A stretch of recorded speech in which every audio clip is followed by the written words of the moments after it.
2 Coríntios 12, diz assim: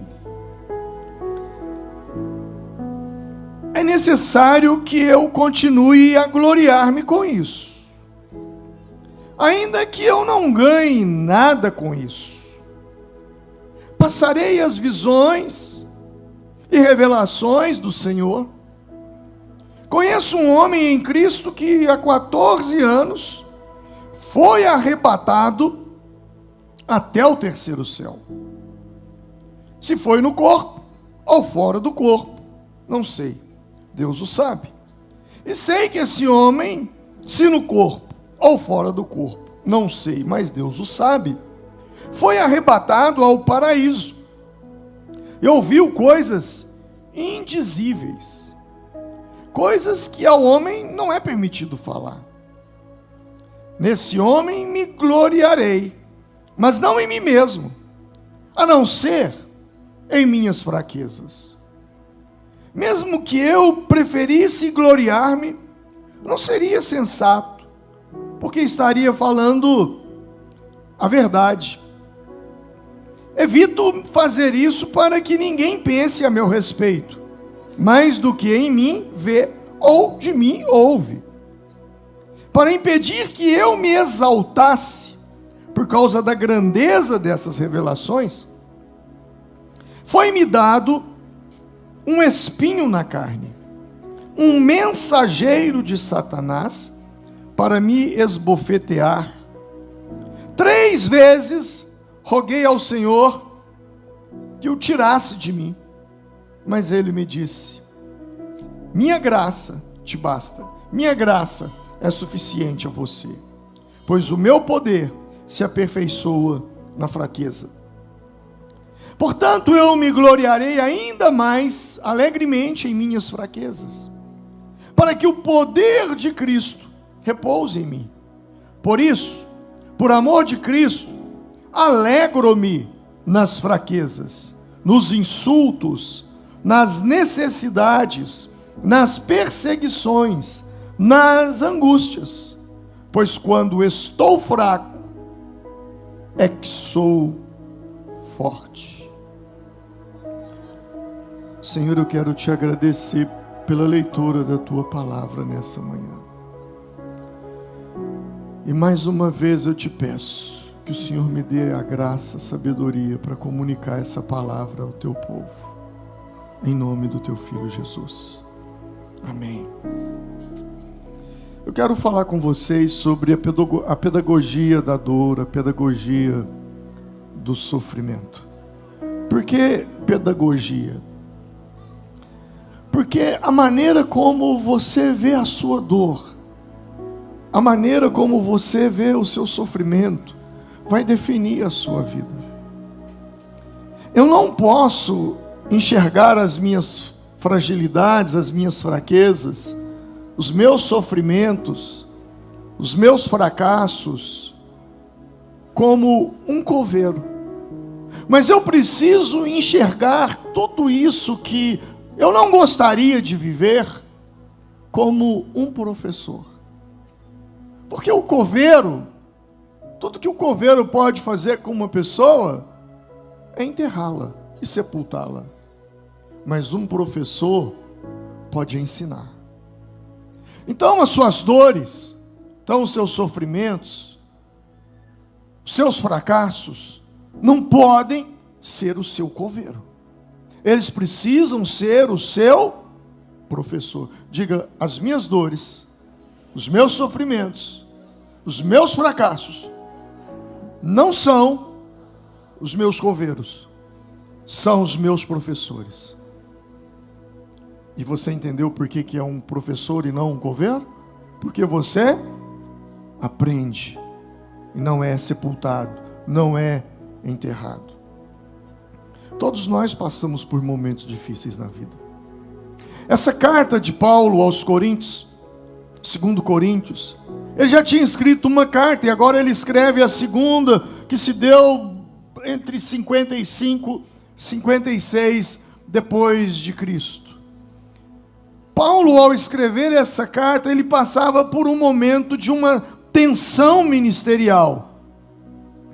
E por que ele passava por essa tensão? Porque a igreja de Corinto, da cidade de Corinto, ela estava sendo influenciada por falsos mestres, por falsos apóstolos, que questionavam a autoridade apostólica de Paulo. Parece que não mudou nada, né?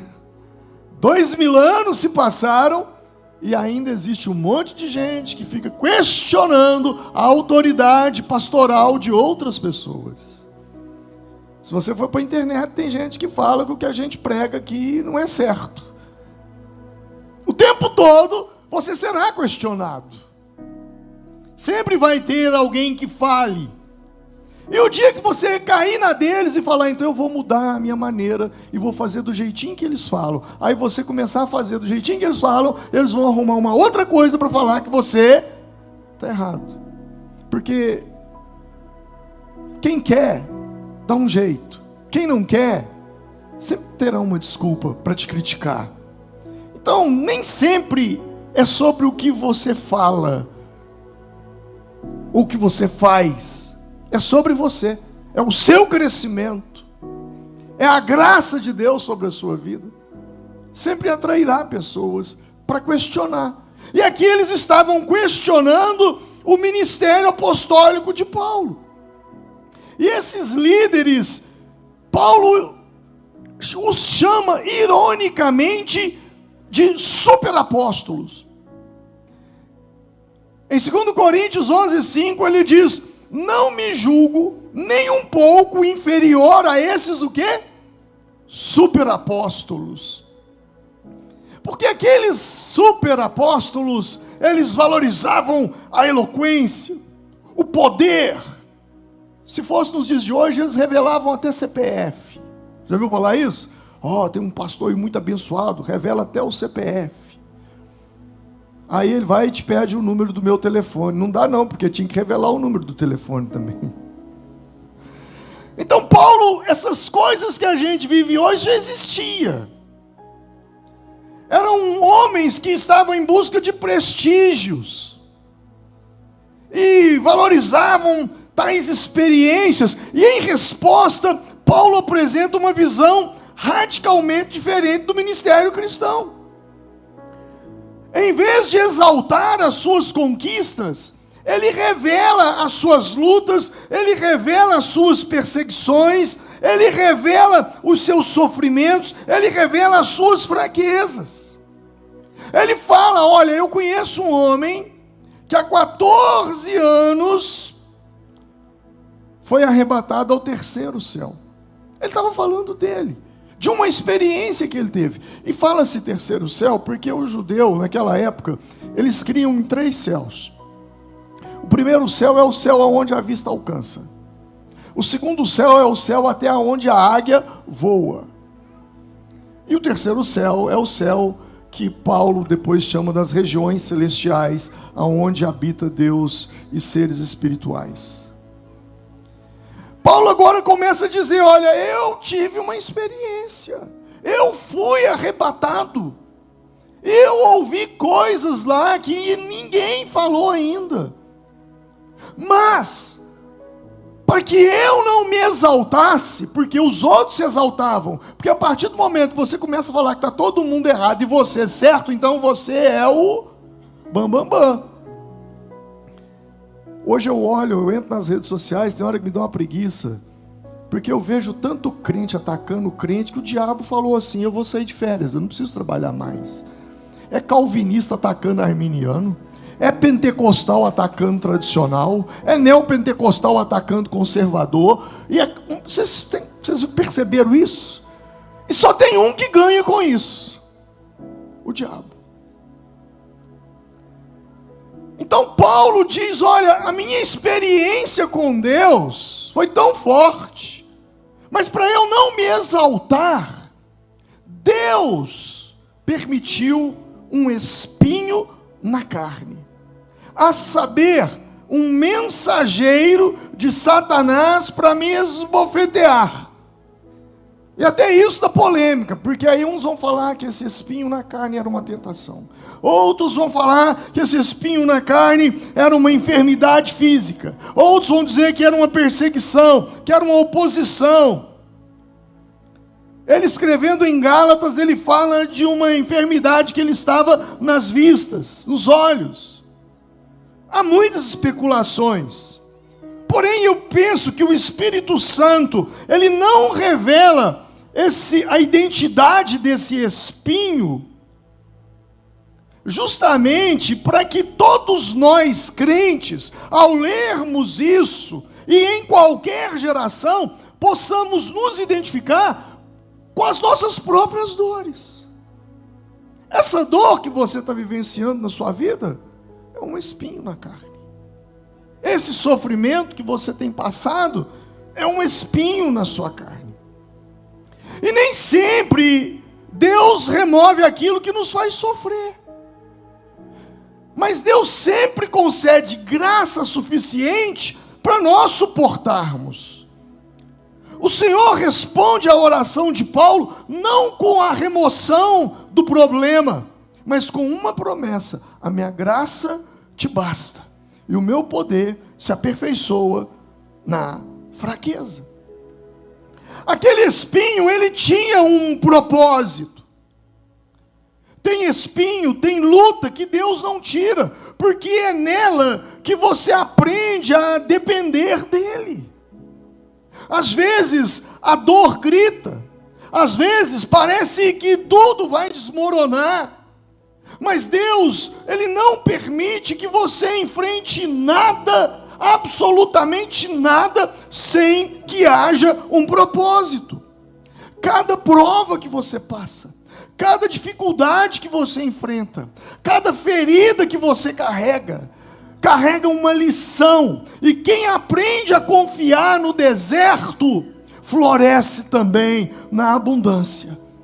Então não peça para Deus tirar o fardo, mas peça para Deus te dar força para você carregar isso. Deus, Ele não mede a nossa fé pelo tamanho da nossa batalha, mas Ele mede pelo quanto você decide permanecer. Outro dia me perguntaram: pastor, uma palavra que define liderança. Aí alguém disse: você vai falar sucesso. Eu digo: não é sucesso, mas é permanecer. Porque eu vejo muita gente subir igual um foguete, e da mesma maneira que sobe, também desce. Há uns 15 dias atrás eu recebi um jovem pastor aqui, e ele me procurou e disse: eu queria que você tivesse um tempinho para conversar comigo.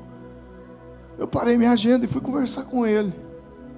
E ele falou: olha, eu vou fazer 40 anos.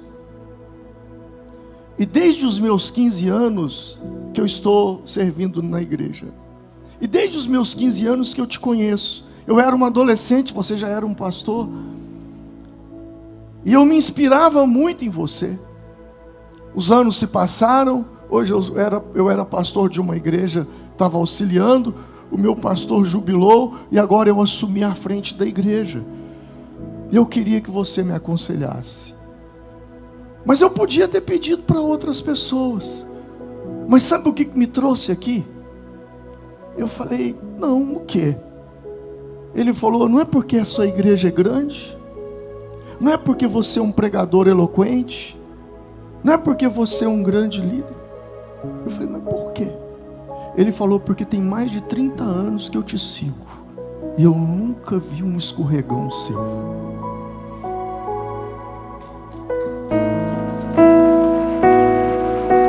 Sabe, irmãos, eu fiquei olhando para ele, e ele falou: porque é muito fácil você encontrar um pastor de 5 anos, 10 anos de ministério, mas há mais de 30 anos na mesma igreja. As pessoas podem sair daqui porque não concordam com o louvor, as pessoas podem sair daqui porque não concordam com o meu estilo de pregação, porque não concorda com a nossa teologia, porque não concorda com célula, porque não concorda com o encontro com Deus, porque não concorda com o legendário. Mas jamais elas vão poder sair daqui falando que não concorda com o nosso caráter. e a maneira como nós conduzimos as coisas no reino de Deus. Porque na verdade você é medido, e o que te dá autoridade não é você vociferar pregações e abrir a boca e falar e ser um bom comunicador. O que sustenta um ministério pastoral é uma linha muito fina, mas muito forte, chamada integridade. Não é sobre ser perfeito, é sobre ser íntegro. Não é sobre nunca errar, é sobre errar e dizer: Senhor, me perdoa, eu errei. E era justamente isso que Paulo estava tentando mostrar para aquele povo ali, que não eram os super apóstolos com os super dons, mas a sua vida de integridade perante a igreja. E ele fala desse espinho, e Deus não mede pelo tamanho da nossa batalha, mas pela palavra permanecer, porque muitos começam e não terminam, não permanecem. Cada lágrima derramada, cada noite difícil, cada passo vacilante, é uma lapidação de Deus em nós.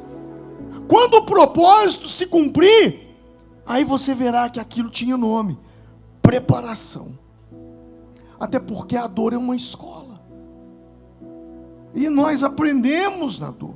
O problema é que pouca gente entende isso enquanto está sofrendo.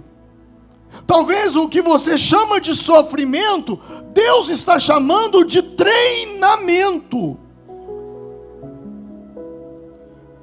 Porque existe uma força que só nasce no processo, e não tem como Deus aliviar. A bem da verdade, Deus sempre pega pesado com quem Ele vai usar, e Ele vai usar a sua vida, Ele vai usar você. E tem níveis que você jamais alcançaria sem passar pelas dores que te obrigam a crescer. Paulo orou 3 vezes por uma resposta, sobre algo que ele chamava de espinho na carne. E Deus não lhe trouxe eu poderia dizer assim, que Deus, Ele não lhe trouxe resposta à sua dúvida. Não trouxe. Mas Deus trouxe solução. Porque nem sempre é o porquê eu estou passando por isso. Mas Deus vai te dar a graça. E Deus fala com ele. Mas ele disse: a minha graça é suficiente para você. Porque o meu poder se aperfeiçoa na fraqueza. E Paulo então diz: portanto agora eu me gloriarei, não porque eu revelo o CPF, não porque eu sou poderoso, não porque eu sou A ou B, não, mas eu me alegrarei nas minhas fraquezas, para que o poder de Cristo repouse em mim. Salmo 40 diz: esperei pacientemente no Senhor e Ele se inclinou para mim. Interessante que a palavra hebraica para pacientemente é padecer dor como no parto, ou seja, sofrer com um propósito. Foque no futuro, foque no pós-sofrimento, no pós-dor, porque é isso que dá força a uma grávida. Quando uma mulher passa pelo processo de dar à luz, 9 meses intensos de sofrimentos, de dores. Mas o que alegra a mulher é saber que quando aquilo tudo, aquela dor terminar, ela estará com um filho ou uma filha nos braços. Então ela pode dizer: valeu a pena sofrer. Valeu a pena passar por tanta dor, valeu a pena. E eu e você precisamos lembrar que a dor tem um propósito, como no caso da grávida. E a melhor forma de passar pela dor não é focando na dor, mas é focando no futuro.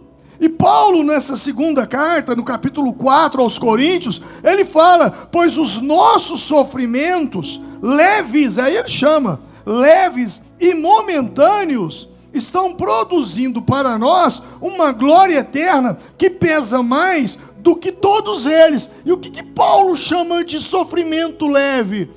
Cadeia, apedrejamento, fugas, perseguições, noites sem dormir, fugindo de uma cidade para outra. Apesar de tudo isso, ele diz que isso é leve, é momentâneo. Estão produzindo para nós uma glória eterna que pesa mais do que todos eles. Diga comigo, glória eterna. O que Paulo está falando? Eu olho para o futuro. Quando eu olho para o presente, o meu sofrimento é muito grande. Mas quando eu olho para a glória eterna, para aquilo que está me esperando, o meu sofrimento ele é leve e ele é momentâneo. Assim fixamos os nossos olhos não naquilo que se vê, mas naquilo que não se vê, pois o que se vê é transitório, mas o que não se vê é eterno. Paulo está dizendo que a tribulação, o sofrimento dele é leve, quando a vê como algo momentâneo, algo que vai passar, e quando passar, o futuro é peso eterno de glória. E ele conclui dizendo: pare de focar no que você está vendo, coloca o teu foco no que você não está vendo, porque o que você vê é temporal, mas o que você não vê é eterno. Por isso o salmista, ele já dizia: pois a sua ira dura só um instante, mas o seu favor dura a vida toda. O choro pode persistir, durar uma noite, mas a alegria, ela vem pela manhã. Paulo está dizendo: não foca na dor, não foca no sofrimento, não foque nisso. Por isso ele diz no versículo 9: de boa vontade eu me gloriarei nas minhas fraquezas. Mas nós muitas vezes queremos que Deus, ele mude as nossas circunstâncias. Mas antes de Deus mudar as nossas circunstâncias, primeiro Deus quer mudar a nós mesmos. Deus quer mudar o nosso coração. Deus quer mudar a nossa mente. Deus quer mudar a nossa perspectiva. Momentos de fraqueza, momentos de dor, momentos de sofrimento, eles não são para nos abater, eles não são para nos destruir. Na verdade, eles são para nos aperfeiçoar, para nos tornar ainda mais fortes. Por isso Paulo entende, e ele diz isso logo no versículo de número 10. Ele vai dizer o quê? Por isso, por amor de Cristo, eu alegro-me nas fraquezas, nos insultos, nas necessidades, nas perseguições. Eu acho ruim quando eu sofro um insulto, eu fico mal quando eu estou passando por uma necessidade, eu fico péssimo quando eu estou sendo perseguido, e você não consegue tirar nem um sorriso de mim quando eu estou num momento de angústia. Mas Paulo está dizendo para mim e para você que ele se alegra nos insultos, nas necessidades, nas perseguições e nas alegrias. Por quando eu estou fraco, então é que eu sou forte. Está sendo perseguido? Se alegre por isso. Tem alguém te insultando? Se alegre por isso. Tem alguém te perseguindo? É o que o apóstolo Paulo, ele está dizendo. O que ele está dizendo aqui? Olha só, porque como olha só que coisa interessante, versículo 10, ele termina: pois quando estou fraco, é que eu sou forte. Paulo entende isso. E o que ele entende? Porque como eu estou, não define quem eu sou. Eu vou repetir. Porque como eu estou, não define quem eu sou. É paradoxal. Parece ser paradoxal. Porque quando ele diz: quando estou fraco, então sou forte. O que ele está querendo dizer para mim e para você é que, porque mesmo sendo forte, muitas vezes você vai se sentir fraco. Mesmo sendo um homem forte, mesmo sendo uma mulher forte, valente, guerreira, em alguns momentos você vai se sentir fraco. Isso, o fato de você ser forte e se sentir fraco, não quer dizer que você é fraco. Mesmo sendo forte, você vai passar por momentos de fraqueza. Mas o fato de você passar por momentos de fraqueza não quer dizer que você seja o momento. E isso precisa ficar muito claro. Ele não diz, eu sou fraco. Ele diz, quando eu estou é um momento, sou é uma identidade. Então, mesmo sendo forte, você passará momentos que você se encontrará fraco, mas o ponto de você se sentir fraco em algum momento não quer dizer que você é fraco, porque a sua identidade é de força em Deus. Por isso o profeta diz, diga o fraco, eu sou forte. Talvez você veio para cá hoje, pastor, eu vim para essa ceia, mas eu tive que ajuntar os pedaços para me vir para cá, porque eu estou destruído, eu estou abatido, eu estou arrasado.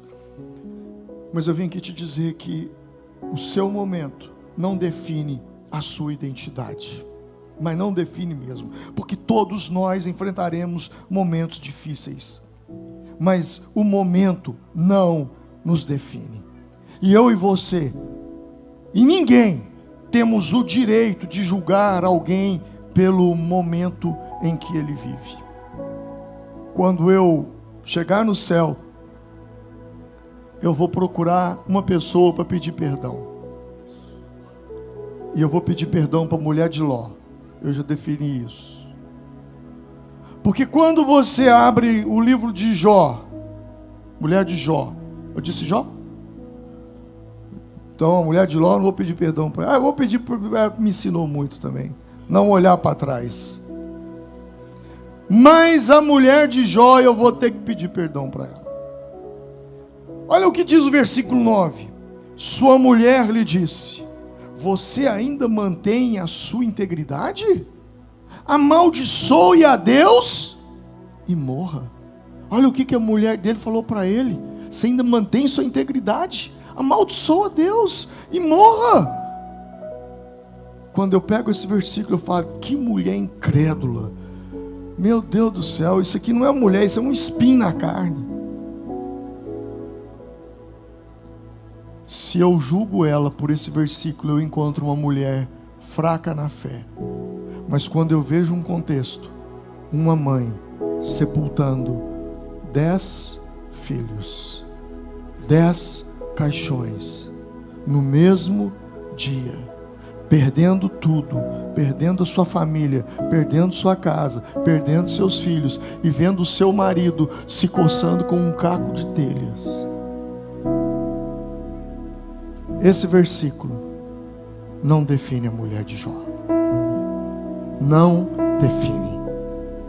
E você vai, o livro de Jó tem uns 42 capítulos.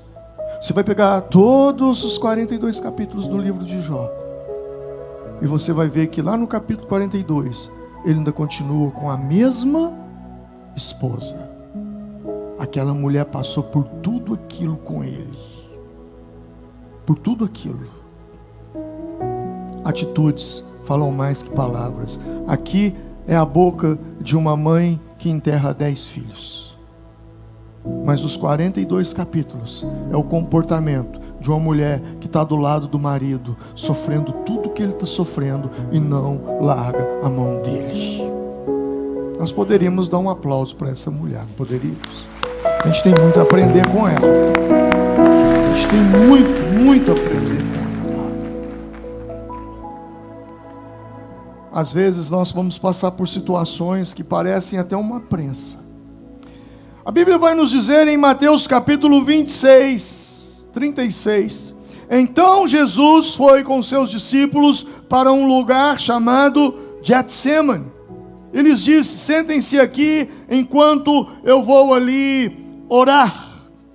Jesus estava no Getsemane. A palavra Getsemane significa prensa. Prensa. Eu e você precisamos entender uma coisa. Na Bíblia, tudo tem um significado.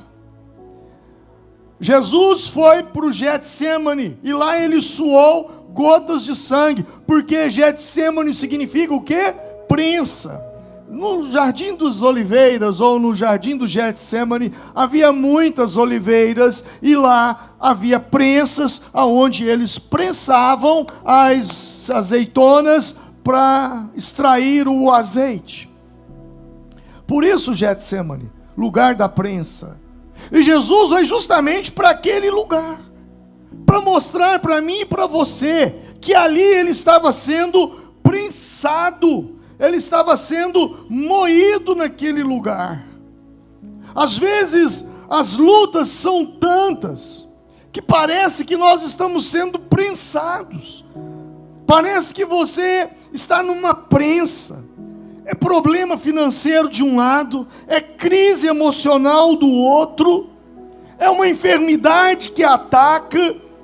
Você chora e às vezes você diz: Senhor, isso não vai passar. Senhor, isso vai me quebrar, isso vai acabar comigo. Mas preste atenção, a azeitona, ela não vira azeite se ela não for esmagada. A uva, ela não se transforma em vinho se ela não for pisada. O que você chama de sofrimento, o céu chama de extração. A vida só aperta quem tem conteúdo. Aprenda isso.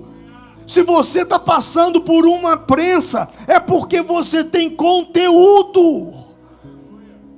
Eu e você precisamos entender que Deus, Ele permite essa prensa, não para te destruir, mas para fazer a sua melhor essência sair para fora. Paulo, ele fala sobre isso. Ele fala: não, eu não estou sendo punido, eu estou sendo promovido.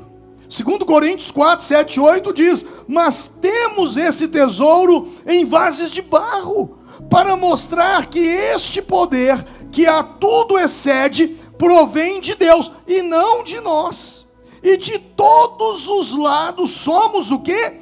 Pressionados, mas não desanimados. Ficamos perplexos, mas não desesperados. Por quê? Porque não é o nosso poder, é o poder do Senhor sobre nós. Agora é interessante, quando a gente fala de prensa, de pressionar, eu me lembro de uma parábola de Jesus, quando Jesus ele fala algo muito interessante, mas muito interessante mesmo. Ele fala sobre o trigo e o joio. Você conhece essa parábola? A Bíblia vai nos dizer isso lá em Mateus capítulo de número 13. Mateus 13. Deixa eu abrir aqui. Deixar aqui aberto que eu vou ler daqui a pouco.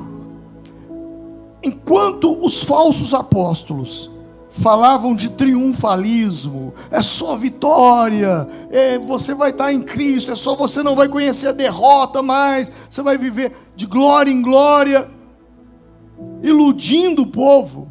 Paulo fala dos seus sofrimentos. E por que ele fala dos sofrimentos? Porque Eclesiastes capítulo 9 vai dizer assim: todos partilham de um destino comum. O justo e o ímpio, o bom e o mau, o puro e o impuro, o que oferece sacrifícios e o que não oferece. O que acontece ao bom, acontece também ao pecador. O que acontece ao que faz juramentos, acontece também ao que teme fazê-los. E Jesus endossa essa palavra em Mateus capítulo 5, 45, dizendo: porque ele faz raiar o seu sol sobre maus e bons, e derrama chuva sobre os justos e sobre os injustos. Ele está falando aqui que o sofrimento, as situações difíceis, elas vêm para todo mundo, elas vêm para todos nós. Ei, meu irmão, crente adoece, crente bate carro, crente fica desempregado, crente passa por lutas, crente passa por situações difíceis no casamento, que chega até o divórcio. Não queríamos que isso acontecesse nunca, mas a gente vê as coisas acontecendo. E agora o Senhor, Ele nos mostra isso, que o sol que nasce para um, nasce para o outro. A chuva que cai para um, cai para o outro. as pontes dos rios caíram aqui na cidade. E caiu para todo mundo. Prejudicou todo mundo. Não foi só um grupo, todos nós. Vieram as enchentes. Se vier uma seca, prejudica todo mundo. Nós estamos na mesma situação. Agora, ele fala uma coisa muito interessante. Abra sua Bíblia aí, em Mateus capítulo 13. Porque o sofrimento e as situações difíceis, elas revelam o que está dentro do nosso coração. E Deus, ele usa a dor para ensinar. O reino dos céus, disse Jesus, versículo de número 24. E contou-lhes uma parábola, dizendo: o reino dos céus é como um homem que semeou a boa semente no seu campo. Mas enquanto todos dormiam, veio o seu inimigo e semeou o joio no meio do seu trigo, e se foi. Quando o trigo brotou e formou as espigas, o joio também apareceu. Os servos, dono do campo, dirigiram-se a ele e disseram: o senhor não semeou boa semente em seu campo? Então, de onde veio o joio? Um inimigo fez isso, respondeu ele. Os servos lhe perguntaram: o senhor quer que arranquemos o joio? E ele respondeu: não, porque ao tirar o joio, vocês poderiam arrancar também com ele o trigo.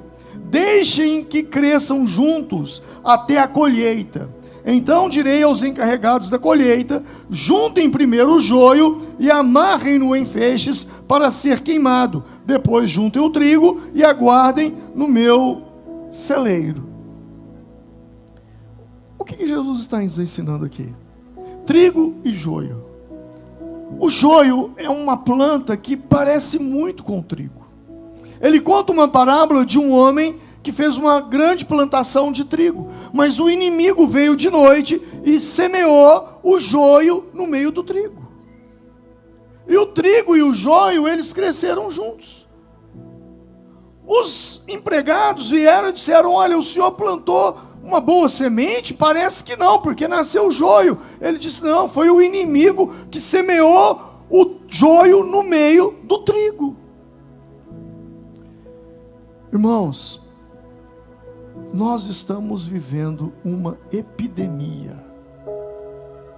A igreja de Cristo está passando por uma epidemia na face da terra. E é uma epidemia de escândalos. Eu nunca vi, em mais de quase 40 anos que eu estou servindo ao Senhor, eu nunca vi tanto escândalo na minha vida. De manhã cedo tem um, de tarde tem outro, de noite tem outro, parece que já fica amarrado um para o dia seguinte. Escândalos, escândalos, escândalos, escândalos. Uma falta de temor, uma falta de temor a Deus, uma coisa absurda. E para a gente entender isso, a gente precisa entender essa parábola. Primeiro a gente precisa entender que Jesus disse: é necessário que os escândalos venham. Então toda vez que eu vejo um escândalo, aquilo não me escandaliza, aquilo simplesmente me mostra: Jesus está voltando, está se cumprindo. Mas eu preciso entender que trigo e joio crescem juntos. E o joio, ele parece com o trigo. E não dá para arrancar o joio, porque você pode arrancar também o trigo. Então o que Jesus está nos ensinando? Que trigo e joio têm que crescer juntos. Mas o que faz a diferença entre o trigo e o joio? Eu vou explicar. O joio não era apenas uma erva que nascia no meio do trigo. Eles acreditavam que o joio era abortivo. Que uma vez que o trigo fosse triturado com o joio, e se uma mulher comesse daquele pão, ela ficaria estéril. Eles criam que era abortivo. Então, o joio, ele era uma planta tóxica. Uma planta que produz veneno. Agora, quando eu aperto e amasso e trituro e pressiono o trigo, o que vira? Pão. Quando você amassa a farinha do trigo, vira pão. Quando você amassa a farinha do joio, vira veneno. Então o que Jesus está querendo ensinar para mim e para você aqui? Como que eu sei quem é trigo? Como eu sei quem é joio? O aperto revela. O aperto revela quem é trigo, o aperto revela quem é joio. Por quê? Porque esse pastor Alvim que está aqui, ele é bacana demais. Ele é legal demais, olha que fé, que pregação. Mas aquele pastor Alvim que está lá fora, que passa por luta, por provações, quando ele é esmagado, o que ele vira? Pão para alimentar ou veneno para matar? Você está passando por luta, você está sendo esmagado, e o que está saindo de você? Pão ou coisas tóxicas? Pão, quando alguém olha para você e vê o seu sofrimento e fala: meu Deus, eu pensei que ele não ia aguentar. Eu pensei que aquela mulher, aquela esposa, aquela mãe, aquela filha, eu pensei que ela não ia aguentar. Mas olha que fé. Amaldiçoa esse seu Deus e morra. Nu saí do ventre da minha mãe, e nu voltarei para a terra. Deus deu, Deus levou. Bendito seja o nome do Senhor. Eu vou passar, eu vou lutar, eu estou sofrendo, está doendo, tem dia que está difícil, mas eu vou vencer. Isso é trigo e joio. Está vendo? Servir a Deus no que dá, ó. Estou passando por prova, cadê ele? Cadê esse Deus? E você começa a desanimar, a lançar coisas tóxicas, venenosas. Quem está entendendo? O que difere o trigo do joio é o aperto. E isso me fez entender uma coisa que por anos eu não consegui entender. Às vezes eu encontro com uma pessoa que não está vindo mais aos cultos. Eu encontro: irmão, você sumiu da igreja, o que você está arrumando? Pastor, eu estou passando tanta luta. Aí isso para mim, a minha inteligência não consegue. Porque se eu estou passando tanta luta, aí é que eu tenho que ficar firme com o Senhor. Concorda? Quanto mais sofrimento, quanto mais dor, quanto mais luta, quanto mais dificuldade, mais eu tenho que orar. O que Paulo fala: eu orei 3 vezes. O espinho na carne, ele aproximou Paulo mais de Deus. E eu e você temos que entender isso. Existe uma força no processo, existem dores. Elas vêm, elas simplesmente virão. Mas existem níveis que você jamais alcançaria sem passar pelas dores que te obrigam a crescer. Às vezes, o espinho que você quer perder pode ser a ferramenta que Deus está usando para você manter você perto dele. O espinho era uma proteção contra o orgulho. E ele disse no versículo 7: para que eu não me exaltasse, foi-me dado um espinho na carne. O espinho levou Paulo a depender mais de Deus. O versículo 8 ele diz: acerca do qual eu orei 3 vezes ao Senhor. Se essa dor que você está vivendo, se esse sofrimento, se essa situação está te levando a orar mais, orar como você nunca orou antes, ela já está cumprindo o propósito na sua vida. Se a sua dor te faz enxergar pessoas que nunca deveriam ter tido acesso a você, já cumpriu o propósito na sua vida. Se a sua dor está fazendo você recalcular a rota e parar de seguir por caminhos errados, ela já cumpriu o propósito em você. O problema é que o ser humano, ele é imediatista. Quando nós nos deparamos com a dor, nós achamos que a dor é a única realidade existente. A gente se torna incapaz de enxergar, depois da dor, que existe um futuro. E é aí que mora o perigo, porque toda vez que a gente foca na dor, a gente sabota o nosso destino.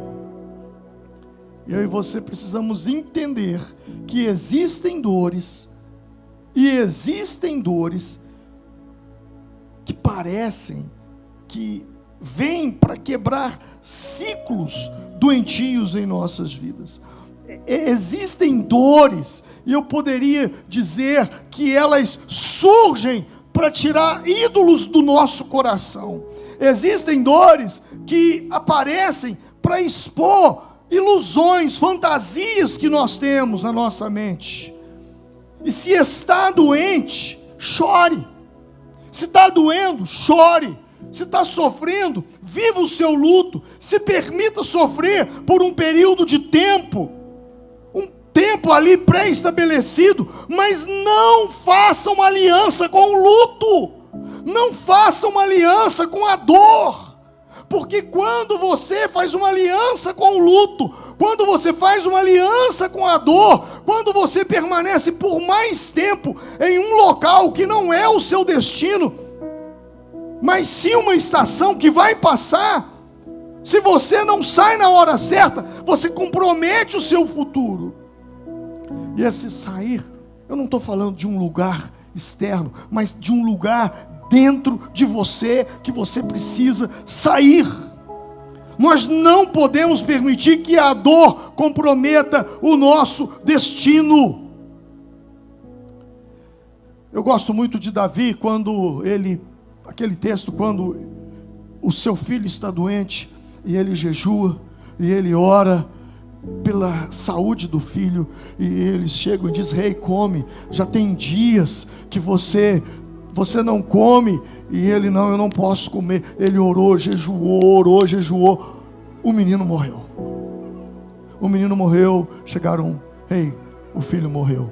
Aí ele disse: me traga comida e me traga bebida, eu preciso me fortalecer. Alguém disse: mas rei, eu não estou entendendo, o menino estava doente, você não comia, agora o menino morreu, você vai comer. O que Davi está ensinando é: olha, eu fiz o que eu pude pelo meu filho, e o Senhor o levou.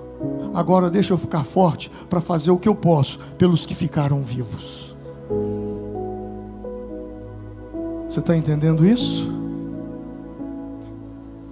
Seu filho morreu, seu pai morreu, sua mãe morreu.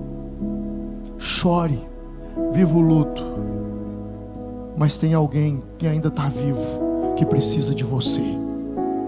E é hora de você se fortalecer e falar: o que eu pude fazer para o meu filho, o que eu pude fazer para minha esposa, o que eu pude fazer para o meu pai, o que eu pude fazer para minha mãe, eu trago um coração tranquilo, em paz, uma consciência de que eu dei o meu melhor. O que eu pude fazer por eles em vida, eu fiz. Agora deixa eu viver pelos que ainda me restam. É assim que a gente encara luto, é assim que a gente encara dor. Não tento amenizar dor e sofrimento de ninguém, eu respeito, mas há um tempo que precisa acabar, porque senão os outros que vivem com você nunca vão viver. Vai passar um tempo, e quando esses outros, se Deus, como dizia minha mãe, Deus livre e guarde, né? Livre e guarde morrer primeiro do que você, aí você vai começar a chorar, porque o outro, você diz: o que eu pude fazer para ele eu fiz. Mas aí o outro que morre, você diz: infelizmente, eu vivendo o luto daqui, não vivi para esse daqui. E aí é a hora da consciência pesar. Porque eu deveria ter brincado mais com meus filhos, viajado mais com minha esposa, saído mais com os meus... Não, eu fiquei preso, estacionado naquele outro luto. Quem está entendendo? Eu vou terminar por aqui. Nós precisamos entender, acima de tudo, que a dor pode até abater momentaneamente a nossa alma, mas a dor, ela não recebeu autorização de Deus para encerrar a nossa história. Talvez você tenha chegado até aqui carregando um espinho que ninguém conhece, uma dor silenciosa, uma oração que ainda não foi respondida, uma luta que parece não ter fim. Mas o Espírito Santo está nos mostrando que o espinho não é maior do que a graça, a dor não é maior do que o propósito, a luta não é maior do que o que Deus quer sobre você e o Deus que sustenta você. Paulo pediu que Deus removesse o espinho. Deus não removeu o espinho, mas entregou algo maior: a sua graça, a sua presença, o seu poder. Porque existem momentos em que Deus, Ele não muda a situação, mas Ele quer mudar o seu coração. Existem processos que não são para destruir você, mas para revelar quem você realmente é. Eu tenho certeza que Deus falou com você nessa manhã. Mas a pergunta que eu faço é: vai continuar no mesmo lugar? Ou vai mudar esse lugar dentro de você? Vamos nos colocar em pé nesse momento.